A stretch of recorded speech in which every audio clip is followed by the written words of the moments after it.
Welcome back. एक बार फिर हम आपको बता देते हैं कि बात हो रही है इस वक्त जो शादियों का सीज़न है ना, उसके अंदर हम कोशिश ये करते हैं कि अपने ऐसे ट्रीटमेंट्स कराएं कि अपने ख़ास दिन के ऊपर हम सबसे खूबसूरत लगें।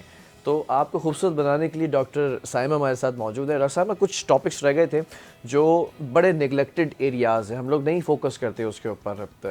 हेयर्स की अगर बात करें हम, तो हेयर्स को हम बिल्कुल वो कहते हैं ना कि खाते में ही नहीं लाते हैं, इग्नोर सेक्शन है। तो हेयर्स की ट्रीटमेंट ज़रा सा बताएं और कैसे हेल्दी हेयर्स हो सकते हैं, किस तरह से आपके हेयर्स वो उसकी ग्रोथ भी अच्छी हो सकती है। मतलब अभी जो हम ब्रेक में बात कर रहे थे कि आप इमेजिन करें कि आपने ब्लैक कलर की या डार्क कलर के ड्रेसेस पहने हैं और आपके हेयर में से डेंड्रफ है जो फ्रॉस्टिंग बन के आपके कपड़ों पे आ रही है, वो कितनी ऑकवर्ड लग रही है।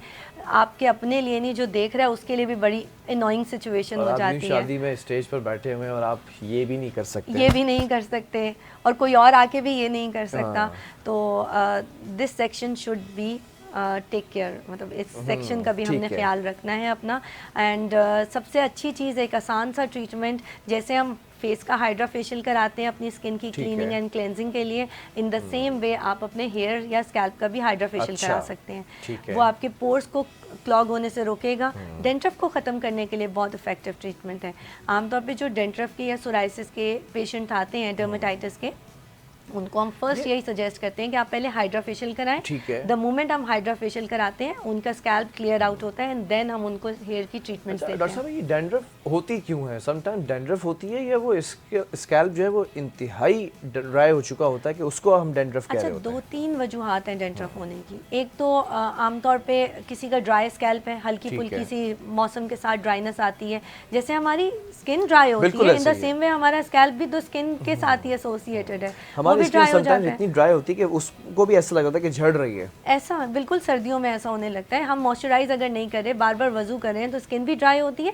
इन द सेम वे आप अपने स्कैल्प को मॉइस्चराइज नहीं कर रहे किसी भी तरीके से, एंड प्लस द मोमेंट आपको लगा कि मेरे स्कैल्प में हल्की सी डेंड्रफ हो रही है, आप फौरन भाग के जाते हैं और एंटी डेंड्रफ जो मार्केट में XYZ ब्रांड्स अवेलेबल हैं, आप वो खरीद के लाते हैं, उनको इस्तेमाल करते हैं। द मोमेंट आप उनको इस्तेमाल करते हैं, उसके अंदर इंग्रेडिएंट ऐसे होते हैं कि वो आपके स्कैल्प को ओवर ड्राई कर लेते हैं। द मोमेंट आपका स्कैल्प ओवर ड्राई होता है तो नीचे से सेंसर्स एक्टिवेट हो जाते हैं जो ऑयल प्रोड्यूसिंग होते हैं।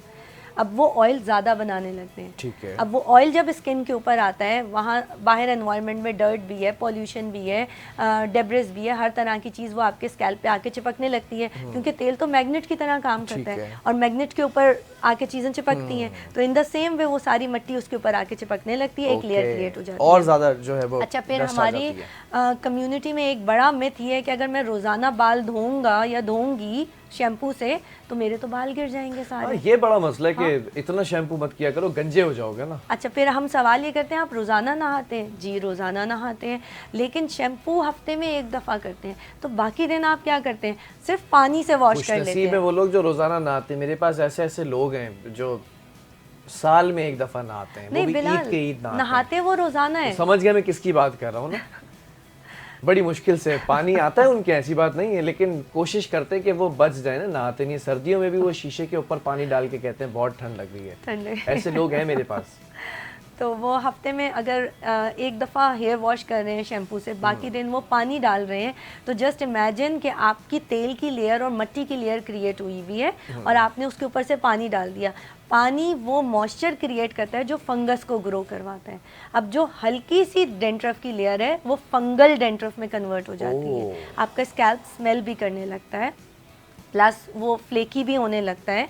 और ये सब स्टार्टिंग कहाँ से आती है कि आपका सर अगर तेल बना रहा है, बहुत सारे लोगों का फेस ऑयली है, उनको हम कहते हैं कि आप दिन में 2 से 3 दफ़ा फेस वॉश करें, तो अगर उनका स्कैल्प का स्किन ऑयली है तो उनको क्या स्कैल्प रोज़ाना वॉश नहीं करना? ज़रूरत है, टेक्निकली उनको रोज़ाना वॉश करना है। हाँ, उनके लिए प्रोडक्ट्स ऐसी होनी चाहिए जो उनके स्कैल्प की स्किन को डैमेज ना करें, और वो आप सेलेक्ट कर सकते हैं अपने डॉक्टर के पास विजिट करके, not by buying those anti dandruff shampoo जो आपके स्कैल्प को और ड्राई कर दें और डेंड्रफ को एक्टिवेट कर दें। ठीक है, ज़रा सा आखिर में वो मैं कहता हूँ हमेशा दामन वक्त में गुंजाइश कम रह गई है इट्स ओके। ज़रा नेल्स के बारे में मैं चाहूँगा आप बात करें। हेल्दी स्किन की बात हो गई, हेयर्स की बात हो गई, नेल्स भी नेग्लेक्टेड नहीं रहने चाहिए ना? नहीं रहने चाहिए, बिल्कुल आप सही कह रहे हैं। और आपको पता है कि ये तो लड़कियों की कमज़ोरी है। ऑब्वियसली और इन्हीं का अगर हुस्न नहीं है। नेचुरल नेल्स अच्छे हों तो क्या ही बात है, रादर देन कि हमें आर्टिफिशियल नेल्स लगाने पड़े।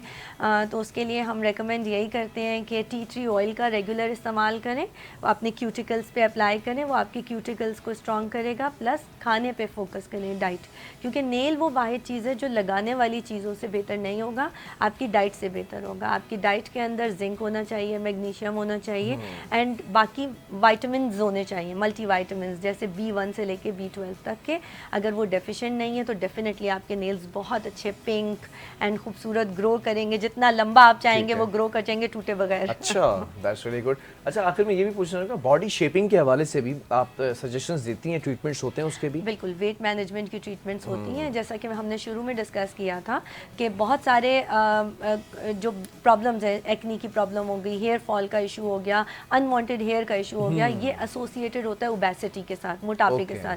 क्योंकि मोटापे की वजह से हमारा हार्मोनल इम्बैलेंस शुरू हो जाता है, या थायराइड कुछ लोगों में डिसबैलेंस होता है, इम्बैलेंस होता है, उसकी वजह से उनको वेट गेन का इशू शुरू हो जाता है। और फिर कुछ भी करने के लिए उनको वेट लूज़ करना ज़रा उनके लिए टफ हो जाता है। तो इन दैट केस हम वेट मैनेजमेंट की भी आपको टिप्स एंड ट्रिक्स देते हैं। ठीक है जी, बहुत बहुत शुक्रिया डॉक्टर साइमा हमारे साथ मौजूद है। आज पूरा कंप्लीट हमने वेडिंग प्रिपरेशन सेशन किया है और आई होप कि अच्छा फीडबैक आएगा। और कुछ और चीज़ें भी पूछ रही हो अगर डॉक्टर साहिबा से तो आप हमें फीडबैक भी दे सकते हैं। बहरहाल प्रोग्राम का वक्त जो है वो अब ख़त्म हो चुका है। Thank you so very much for coming again and again.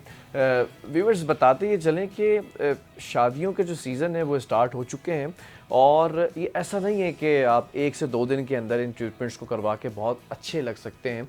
हर चीज़ का एक वक्त होता है और उस वक्त के लिए आपको जो है वो कुछ पैसे भी सर्व करने होते हैं, देने पड़ते हैं, कुछ आपको पेशेंस भी रखना पड़ता है, कुछ आपको जो है वो टॉलरेंस लेवल भी बढ़ाना पड़ता है। क्योंकि जब ये ट्रीटमेंट्स हो रहे होते हैं तो स्लोली और ग्रेजुअली इसके रिजल्ट्स आना शुरू होते हैं। ऐसा नहीं है कि अगर आप जाएंगे और एक दफ़ा में आपने ट्रीटमेंट कराया और फ़ौरन से आप कहेंगे कि ये ऐसा रिजल्ट क्यों नहीं आ रहा। तो रिजल्ट्स के लिए आपको वेट करना पड़ता है 1 महीना, समटाइम्स 1.5 महीना, समटाइम्स 2 महीने, उसके बाद रिजल्ट्स अच्छे आते हैं।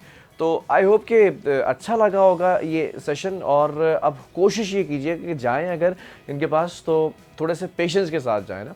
इसी के साथ प्रोग्राम का वक्त ख़त्म हुआ है। अपने मेज़बान बिलाल खान को दीजिए इजाज़त। अल्लाह हाफ़िज़।